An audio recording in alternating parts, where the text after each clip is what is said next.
Manchester United are back in League Cup action. Bristol City up for Manchester United away from home. This gives Manchester United a good opportunity still to win a trophy this season.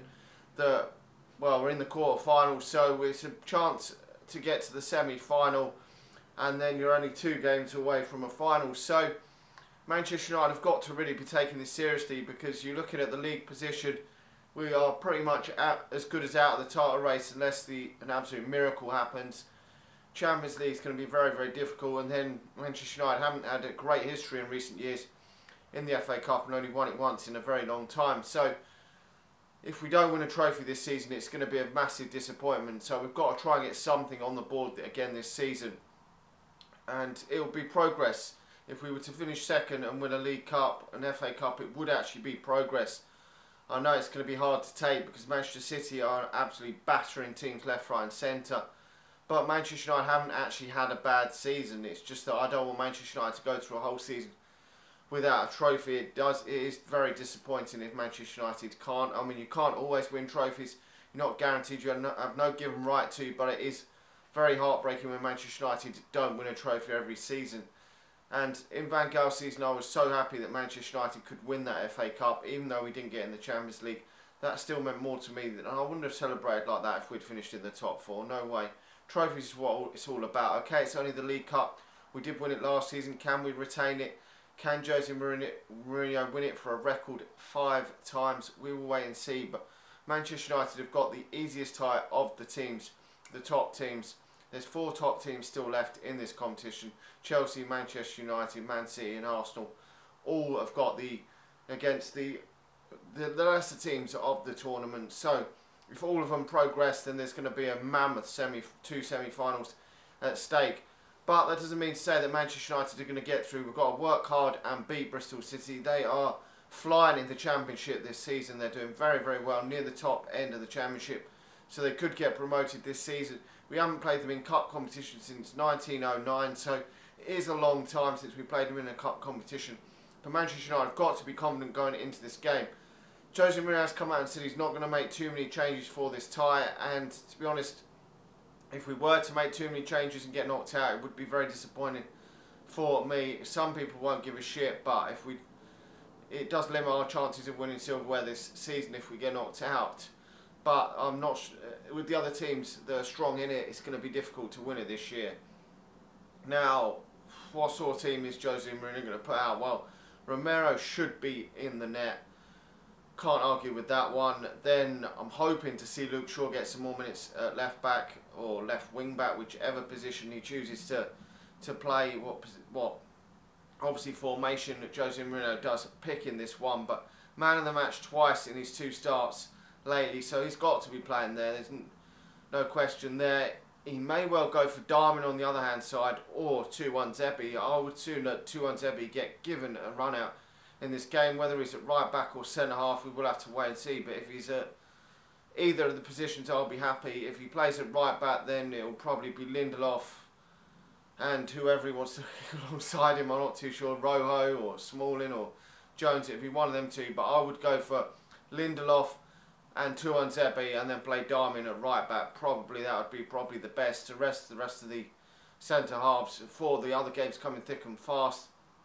Then Scott McTominay and Paul Pogba should be good enough to play in midfield for Manchester United. Paul Pogba returning from suspension, which would be a massive lift for Manchester United. Then forward 3, Marshall, then Mata and Zlatan Ibrahimovic up front. But it could be something different. I don't know. We will just have to wait and see what he goes for. He may choose to play Lingard in the hole as well. And switch it up a bit. We will have to wait and see, but it'll be something along them lines of that sort of starting lineup. He may choose to play one Mata in that number 10 role and play Rashford out on one side and Martial on the other. But I'm not too sure if he's going to do that. But Lukaku is one player that does need to have a rest in this game. It's played more minutes than any other Manchester United player this season.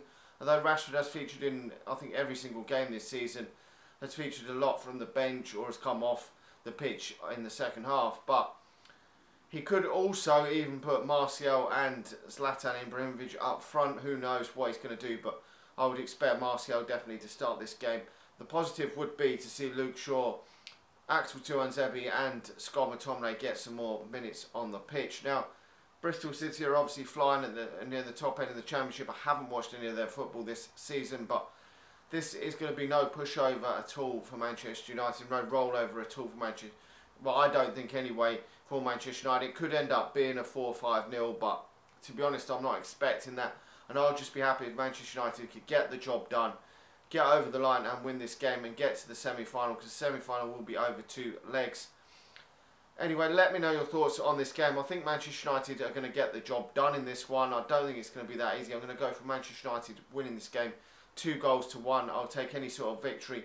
And then we'll just have to see which of the big hitters we get in the semi-final if we do qualify. Because I cannot see Manchester City, Arsenal or Chelsea, any of them three really slipping up in their games. You may get one of them slip up, but I would presume that all three of them will get through to the semi-final. So Manchester United will then have to play one of them three in the semi-final. Last season we had to play Hull City in the semi-final and only just scraped through that, and then it ended up playing Southampton in the final because Liverpool lost to Southampton in the semi-final. But Manchester United didn't have a particularly hard run to the final last year. We did play Manchester City at home, but Manchester City were a lot worse side than they are this season. So this season we haven't had a particularly hard run to the final so far. At the moment we've only obviously Burton Albion, obviously Swansea. This game they've not been the top teams yet, but we're going to get some harder games coming up. So Manchester United are going to have to be on their toes for them games coming up in the semi-final if we get there, and in the final if we get there, if we could get there as well. But Mourinho's record is fantastic in this competition. Hasn't lost many games in the competition, so hopefully that stands us in good stead. We are in good form, to be honest. I know that Manchester City game was horseshit, but they are the best team in England by far. So Manchester United still got to be confident going through the season that we can win some silverware this season. Anyway, like the video, subscribe to the channel if you're new, and I'll talk to you all again soon. See you.